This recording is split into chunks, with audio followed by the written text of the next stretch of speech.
Hi guys, welcome back to my channel. Welcome back to Finding Shiro. We're finding her. And this is a VSG segment. This is a gastric sleeve segment. Thank you for coming. Thank you for clicking on this video. Welcome back. If you're new here, kindly subscribe to this channel.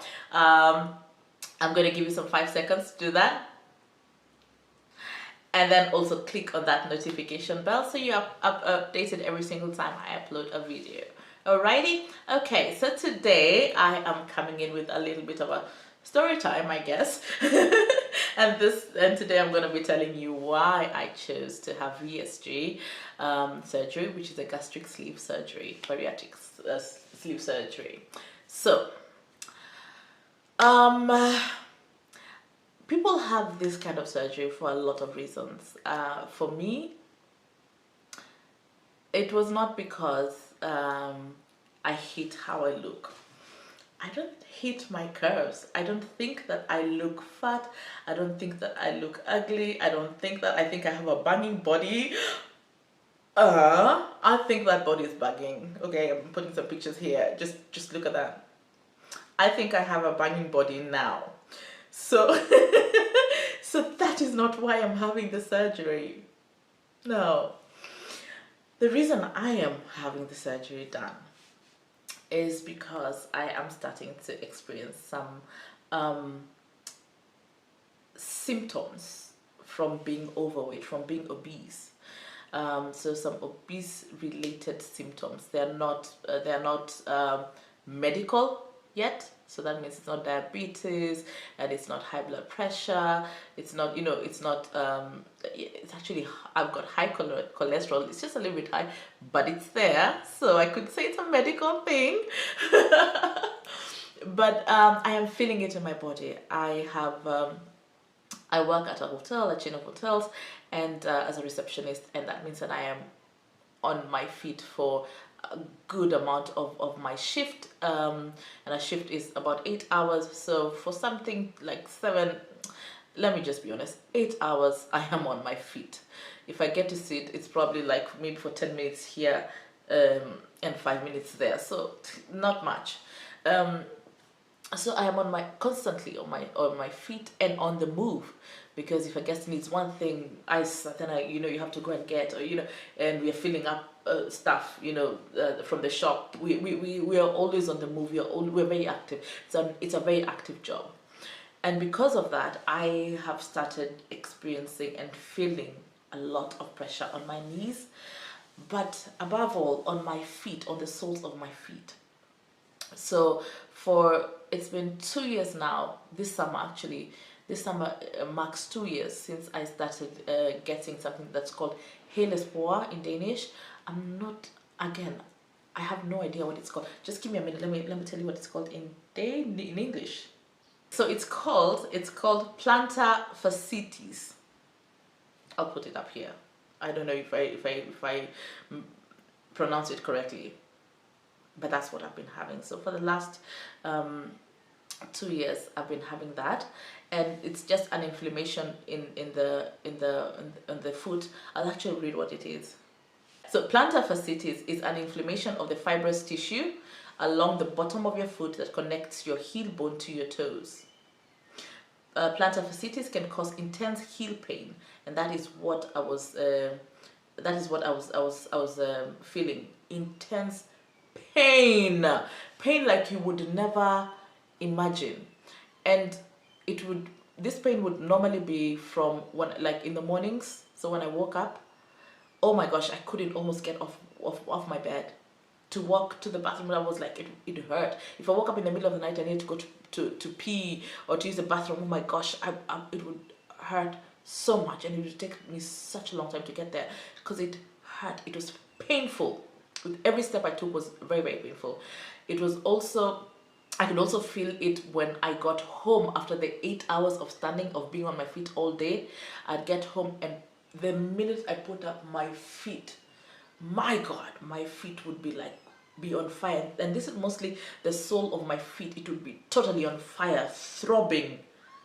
So painful. But I think, yeah, so for 2 years this summer, actually for 2 years. This is what I've been dealing with. So that was one of the things, and I went to my doctor. Actually, maybe 6 months into it, I went to my doctor, and I was complaining about it. So the doctor sent me to an orthopedic doctor to look at my feet to see if there's anything that could be done. And this was actually a lot of the stress was on my right foot, and the doctor looked at it and he prescribed some really expensive insoles that I bought, and they didn't help. They did not help, and I kept buying different ones, and they tried this one and they tried the other, and the last resort that he had for me was for him to create one for me, so like to create insoles where they would mold some soles for my feet that would remedy that situation. And the cost of it was like, it was what, about, I think it was about, I can't remember what the figure was, but it was well above 3,000 Danish crowns. And I thought, oh my God. And this is for something that would not go away. So the only thing we were doing is to remedy the pain, just to make the pain tolerable. It was not treating. It's not treatment. It's just to make it comfortable, to make the pain less, to make the pain bearable. And I was like, I don't know. So I went back to my doctor, my GP, and I asked my GP for solutions, and asked him, so what can we do about it to get rid of it? And we looked at the causes of it, and one major cause of a plantar fasciitis, I hope I said it right, is obesity. And this had not occurred to my doctor at all, because again, look at me. Look at me. I don't look obese. I'm not what people would think is obese. So we started talking about it, and I mentioned that, that also apart from that, my knees also ached a lot. So when I live on the 3rd floor of an apartment building, and just taking those 3 flights of stairs was horror. It took me could easily take me a good 15 minutes to go up the stairs because of my knees. And this was also especially, after I came home from work, after standing and after being so active, my feet would just, oh my gosh, my knees. So I had pain in my feet and pain in my knees. And when I mentioned that, my doctor said, I think you might be obese. Let's measure. So we did a whole thing. Actually, he just weighed me on this very fancy weight I've never seen. It almost felt like I was being I don't know, it's a very fancy thing. So I stepped on it, and it's one of those that measures your body mass, your fat percent, your water percent, and all that. It's a very complicated, very thing one, but it's just the way that it looked like, because it's all the way high. So there's a step, you step on it. Imagine the scale that they use to weigh like potatoes, bags of potatoes. Those industrial scales. That's what it looks like. And I felt a bit funny stepping on it, because I thought, oh my gosh, it just gave me, am I really that heavy? Like, am I like 200 kilos of potatoes? Like, that's what it felt. Anyway, so I got on it, and it's also like very high. It's high, so it's like a step up on it, and then it also has like a place where you can hold. But I think this is because they use it in the, at the doctor's office, so there are people who are not able to stand by themselves. Anyway, I digress. So we weighed me, and right from the fat composition, he looked at it and was like, yes, Melissa, you're obese. And you're morbidly obese. You can't tell from your body, but you're morbidly obese. From these results, you are. How tall are you? And when I told him, he just said, yes, you are. So your BMI at this point is 38.8. And I was like, shit, what? 38.8? I don't know. That's a lot.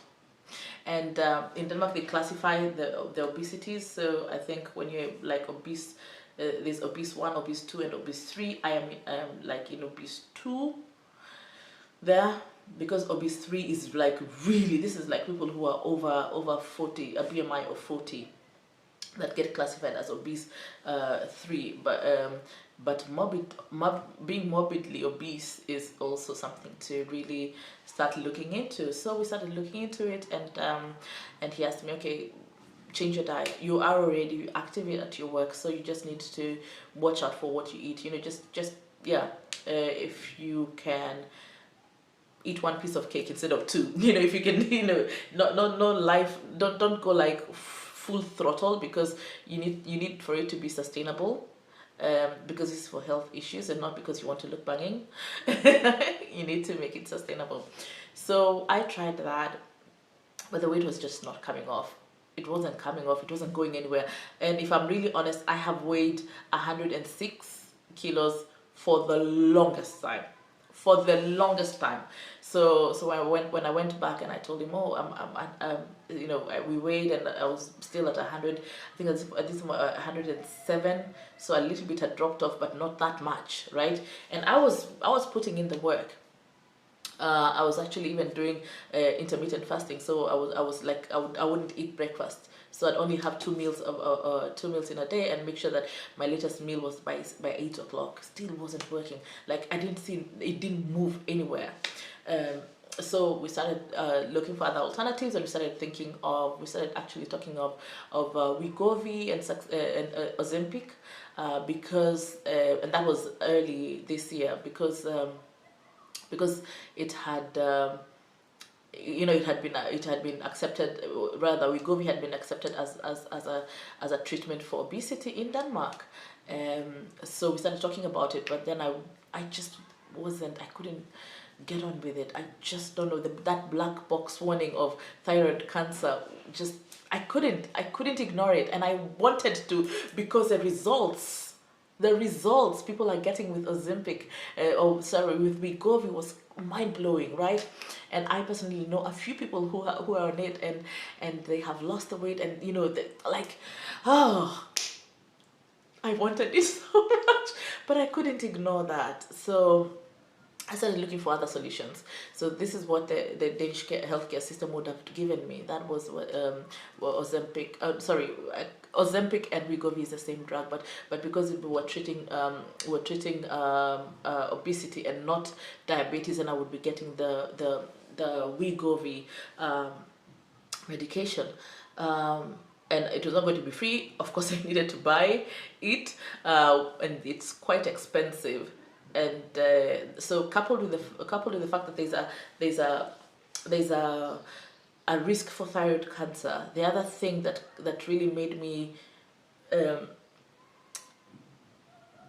reject it, or look for other alternatives, was because the Wegovy is also a lifelong medication, and at this point they haven't had enough people who have lived off, who have gotten off Wegovy as a treatment after they got to their goal and have been able to sustain the weight loss.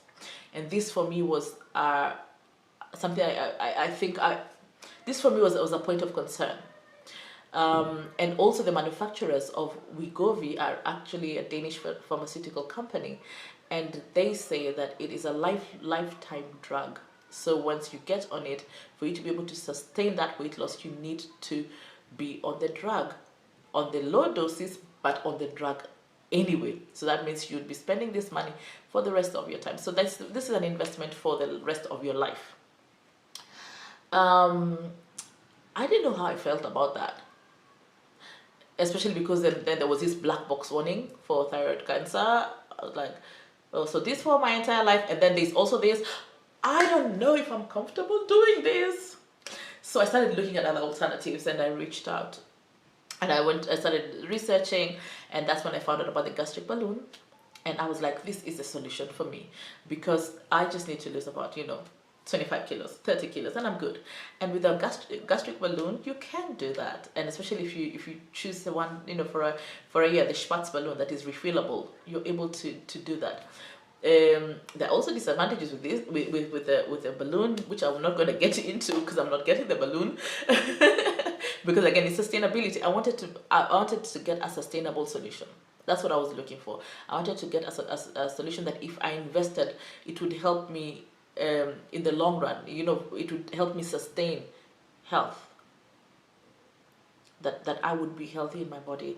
And yeah, so looked into a gastric balloon, went back to my GP, talked to him about the gastric balloon, and he was like, yeah, well, these are you're welcome to try it, but this is why we don't use it in the Danish healthcare system. And I talked to also a friend of mine who's in the daycare system, in the Danish healthcare system, is actually a diabetes doctor, and talked to her about it, and she also felt the same thing.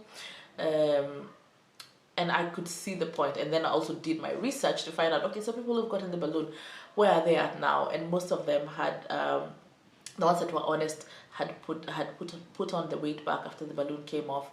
Even if they continued, it was a struggle for them to continue with the habits that they had created, because the balloon had just taken up space. So their stomach had not shrunk as it would if you, for example, did intermittent fasting. That's the whole idea. Intermittent fasting works because your stomach kind of shrinks, becomes small, so it can only room a certain amount of food. That was not the case with the balloon, because it takes up the space in your stomach, right? So so when it comes out, there's a big empty space that needs to be filled. And also, let's talk about the hunger hormone that is there. So the majority of them would say that they were hungry, they were like ravenous all the time, that they couldn't eat enough. Like they drank water, you drink water, and it's still like nothing. You would drink water, you would eat, and it was like an insatiable appetite. It's an insatiable hunger, because it's like feeding this dragon, this monster that was not getting full at all. So I kind of went back from it, and then now started looking into gastric sleeve. And I did not originally want to do the gastric sleeve because it's a permanent solution, right? I want a sustainable solution. I want a permanent solution, a sustainable solution. But oh my gosh, yeah. So when I started looking at it, I was very scared. I was so scared.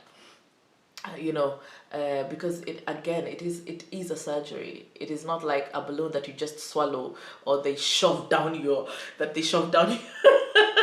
your throat and inflate. So I was kind of like very, very apprehensive about it, and it took me a while to get to the place where I now started considering gastric sleeve. But then I started considering it and went back to my GP and talked to him about it and said that I was considering it. Of course, he was very quick to inform me, you cannot get it, not in the Danish healthcare system, because your BMI is not 40 and you have no underlying conditions. And I said, I know, doctor, I know. I'm willing to pay to invest that in myself to get the procedure done. What I need is for you to be able to help me work with doctors in Turkey, because that's where I would like to have the surgery done. Thankfully, the doctor that I was talking to was very kind and very open, and forward thinking and was very honest, and told me that what, of all the places that you would get surgery done, a bariatric surgery, Turkey is a place to do it. And if you start looking at places, look at Antalya. They have the most innovative clinics there. So already from my doctor, I had kind of a place in Turkey that I could look into. So the gastric balloon, I had actually found a place in Istanbul that I wanted to go to. So when he mentioned Antalya, I was like, oh, okay, where is that? So I went in and started seriously looking for clinics in Antalya, and I got one. And it's 10 days to my surgery. It's 10 days to my surgery. 10 days to my surgery. Yay! Oh my gosh, I'm very excited. I don't know if you can tell. I'm very excited. Yeah. So I chose to go. So that's why I decided to get, and that was a process, my process to choosing the gastric sleeve. If you have any questions, just drop them down there. I hope you found this very informative. I hope this helps you in your process if you're in such a process. And if you have any questions that arise from your process, just ask. I'll try to answer those that I can. And if I'm not able to do, I'll do some research and get back to you or point you in the right direction where you can get your answers. Okay. Yes. If you're considering gastric sleeve surgery, I will tell you this. It's scary. It's a scary, scary, scary decision to make. And you need to understand that gastric sleeve, it's a surgery. It's not magic. It's not a magic wand. So a lot of work. You'll have to put in a lot of work for it to work. So you're gonna, a lot of work is required on your part for it to work and for it to be sustainable and for you to get the results that you want. Think of it as an investment to yourself, and especially if you're going to be paying for it, look at it as an investment to your health. For whatever reasons that you've decided to get gastric bypass, for whatever reason that you've decided to get a gastric sleeve surgery, look at it as an investment to your health. Whether you're paying for it or the government is paying for it or your insurance is paying for it, look at it as an investment to your health, right? And also make sure that you also remember that there's a lot of effort on your part that you need to put. Okay? So it's a tool that will help you lose all the weight. There are people who have gotten a gastric sleeve and put on the weight back. There are people who've done that. So know that it's a tool to help you and not a magic wand. Right? Yeah. So if you have any more questions, drop them down below. Thank you for watching this video. I am so happy that you stayed to the end. Remember to subscribe if you haven't, and drop a comment down below. Engage with me, ask me questions, encourage me on my journey. Tell me I'm doing a good work, because I think I am. Putting this all this out there for you for any day that you might need it. Yeah. And also tap on the notification bell so you get notified every single time I upload a video. Thank you for hanging out with me. They were very wonderful 25 minutes. Until next time, kwaheri.